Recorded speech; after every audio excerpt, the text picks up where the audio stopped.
A young couple's home renovation project in West Vancouver has become an internet sensation. Here's the opening of Jenna Phipp's YouTube post from just over 2 months ago. So I recently just bought an abandoned house because it was cheaper than a living house.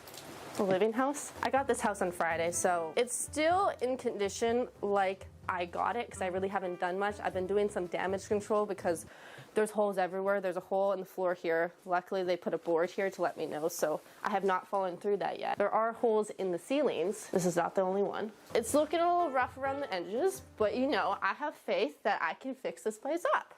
Okay, so that was a few months ago, and Jenna Phipps and her partner, Nick Volkov, are with us now in studio. Hello, you two. Thank you for having us. Jenna Phipps, what have you got yourself into? Honestly, I still don't know. We're not done. We still have a couple more years. But so far, we have been just on a roller coaster of this house project. It was something we came across and thought it would be a fun project. And still to this day, I think we still... It's a lot of fun still, yeah. Yeah. You're still at the fun stage. You're only a few months in. Nick, just take us back to those first conversations. I mean, whose crazy idea was this? Well, I think one evening I was scrolling through the MLS and I stumbled upon a listing that I was maybe not going to show Jenna because we were looking at like rougher places because we knew we wanted to renovate, but I didn't know how rough of a place we wanted.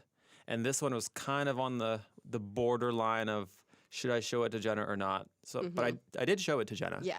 And she fell in love with it instantly. Yeah. Even though there was no pictures of the house online, it was the property because it really was a write-off. The realtor was trying to sell it as a teardown.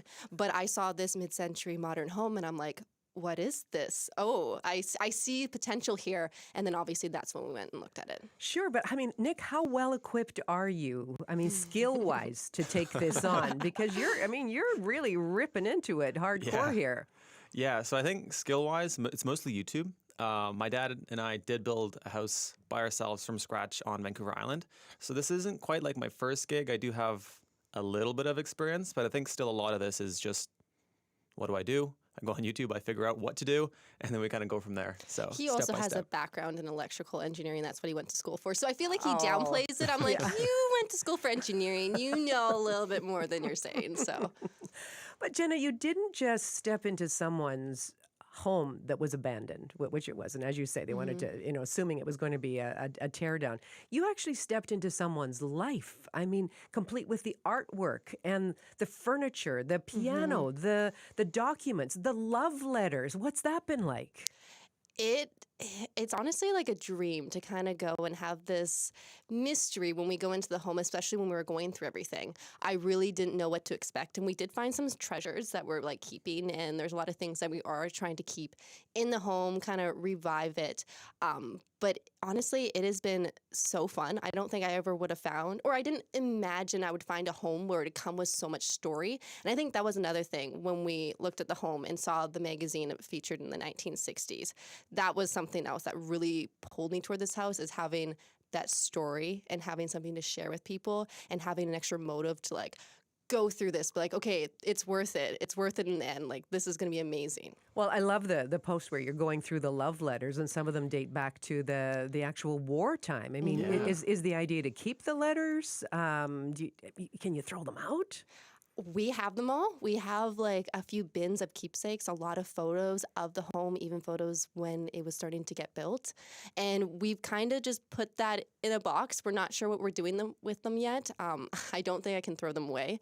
I'm hoping we can kind of showcase them in some way, but also be respectful to the previous owners if there's something in there. I haven't read through them all, but I'm hoping there's something that we can give insights to people there of the previous owners. A whole documentary on its own right there. Exactly. It could be. But Nick, I mean, look at the condition of this house. The roof was leaking everywhere, holes in the floors, holes in the walls, rats falling out of place. Yeah. I mean, I guess dead rats at this point in the insulation. The swimming pool, that's a whole other story. What's been your biggest challenge so far, Nick?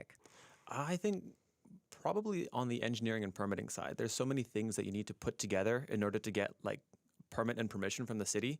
And so for pretty much, I want to say like the last 2-3 months, we've been getting together all the paperwork, all the documentation required to actually submit for a permit and get what we need. And from an engineering side, I think it's going to be really cool, the structural changes that we have to make. Back in the day, everything was kind of built with wood and stick framing, but now our structural engineers come in and we have like metal beams going through the house. There's going to be a bunch of really, really cool cantilevered features, all original, but just sort of modernized for today's Up to code, yeah. I know, but Jenna, this is whole new territory for you. And I know you were already a social media influencer with your sewing and your knitting posts, craft, that type of thing. How would you compare the responses from your followers, your responses to the sewing and knitting projects compared to the home reno project? I think at first everyone was really excited because I think it's cool to watch someone go through a journey of taking a home that is in such terrible shape and then hopefully bring it to something amazing. So I think my audience at the time was really excited. But then I started to reach a different audience that I wasn't fully expecting. I haven't been a lot in the home space, only the DIY home space. And that's when I got a lot of opinions, a lot of little bit, you're not doing it right. You're not doing it this way. Why are you throwing that out? Exactly. I need to keep everything, which I understand. I would love to keep everything, but unfortunately, with the circumstances, we weren't able to. So that was something new that I kind of had to learn to be like, okay, we need to learn how to control this and make sure it doesn't really affect me. Good. And it's not affecting you so far. No, it okay. hasn't. Water off a duck's back. There you go. That's Exactly. important. But it's interesting. You do have a presence. You've got close to 900,000 YouTube followers right now. Yeah. One of your Instagram posts, you got 1.8 million views. Yeah, I have 1.8 million followers on Instagram, 1.2 on TikTok, and then 900,000 on YouTube. So to what extent does that social media presence help to fund the renovations? Oh, definitely, because this is now my full-time. Social media was always my full-time job, but now I can pivot my content to just working on the house. If I was doing other content, there's no way that I'd be able to put 50, 60 hours into the house each week. So it's really given me the freedom to fully put all my effort into this house, but also showcase it at the same time. Right, but you both pointed out this could be a couple of years project. Have you got the energy for it, Nick? I think one day at a time, right? When you look at the project and you look at all the things that need to be done, it's a little bit overwhelming. But if you take everything and kind of break it into little bits and go day by day, I think it's all right. And you slowly make a plan and you realize, okay, day by day, might take 2 years, but we can get it all done. Are you living on site now? No, we actually just live close by, so we're able to, go back and forth throughout the day. I see. Jenna, what's the ultimate vision for you 2 years down the road with this? Oh, to make it our dream home. I really would like to move in 2 years from now, and then we can really work on final touches of making everything in the home kind of perfect to our lifestyle, but also recreate the mid-century modern. So I'm hoping 2 years we're in there and really focusing just on furniture, the design, what I really, really love. So And the best crossing pool fingers. party ever. Exactly. Yeah, I know. I've already gotten my family where they're like, oh, we're so excited. We're going to have events here now. So I love your posts. I love following you. Listen, keep it up, and we'll all be watching, okay? thanks so much. That's Jenna Phipps and Nick Volkov. They're renovating a home in West Vancouver, making almost daily posts about their progress, and it's pretty entertaining. Yes, Jenna Phipps, she posts on YouTube, on Instagram. She's got 2 million followers there. Also on TikTok, just search her out at Jenna Phipps.